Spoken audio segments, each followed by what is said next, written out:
Ensuite, une fois qu'on a réalisé les mesures de banc et de tiller, on va mettre les branches dans l'axe. Ceci avant de pré-régler le détalonnage. Donc pour mettre les branches dans l'axe, on va utiliser des cales, petites cales biter qui sont pas mal, qui sont pas très chères, il y en a dans les clubs aussi. Si vous n'en avez pas, tout simplement, eh ben, vous voulez fabriquer. Le but sera de mettre la corde dans cet axe-là. Donc quand vous mettez une cale, pensez bien à la mettre droite. Ne la mettez pas tordue, forcément ça va vous fausser votre réglage.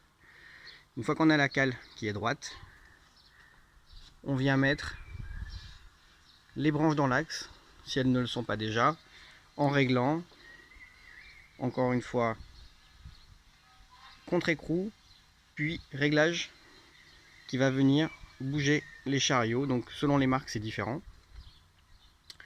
Pensez bien que la perfection n'existe pas. Moi personnellement, cette cale là, elle n'est pas parfaitement dans l'axe. Mais c'est pas grave. Je fais ce que je peux avec les branches que j'ai. Et une fois que j'ai fait ça, une fois que c'est dans l'axe, je mets le viseur